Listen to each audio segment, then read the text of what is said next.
Community engagement is really about community empowerment, I think. How can we reach out and engage the community in a way and share some of that responsibility and power that creates this new relationship where they have a voice in what we do, in our actual policy, in our practice? Today's briefing is what we've called Bringing Justice Home, initiatives rooted in community.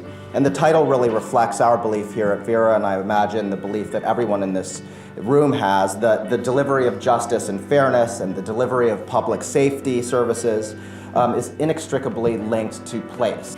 As we begin to consider localized deterrence, can you explain some of the reasons why crime is often concentrated in certain areas? The standard approach to criminal justice, crime reduction, by focusing on individuals, is itself criminogenic.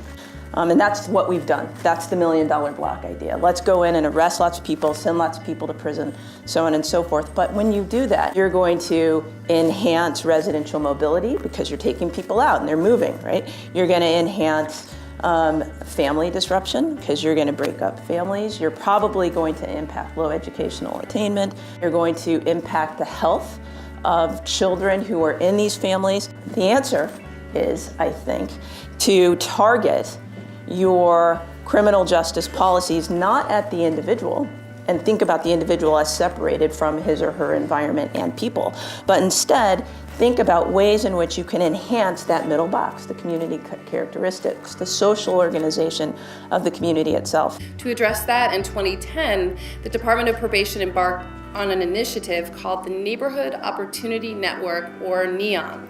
I'm so impressed with the NEON model of changing the meta things in the community and creating this center, this community center. By emphasizing services and resources and opportunities that logically brought us to the local communities where people live.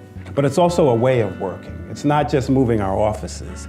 It's coming into a community, reintroducing ourselves to say that we want to partner with those on probation, their families, and their neighborhoods.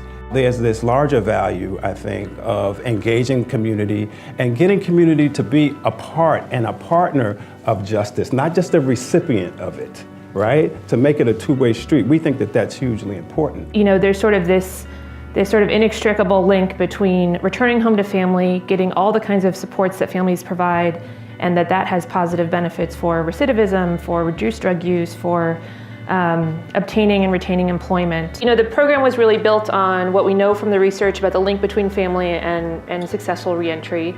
And we know that most people are going to rely on their families for housing support when they come out of prison. And then NYCHA is unique amongst housing authorities in that they have a family services department. So they actually have staff who can provide support to families if families are interested in any kind of supportive services as well. Can you share some of your personal experiences with this whole system that we're talking about and how that informs the work that you do? Like for me, I don't, like the panel said, I don't get funding, right? So I don't have any guidelines to work under. So really it's just about being in the community, doing the work. The physical piece was that the young people got to see me and other people like me in probation who they know from the community, like, what are you, a cop now? You know, and being able to combat that, saying, no, I'm not a cop. I work with, you know, I have an opportunity to work with some of these probation officers that you guys are dealing with. Let's sit down and talk and see how we can navigate through this and keep you on probation and becoming successful in the community. I mean, I've seen some of these kids get jobs and they're so proud of themselves just from being in summer youth. Like, they clean up nicely. They're walking in there strutting, you know, having that, you know, that peacock strut, you know. And then I'm like, but a couple of months ago, you was running around here with the hoodie on and talking about if somebody steps to me, I'm gonna deal with it. But now, you see a light at the end of a tunnel.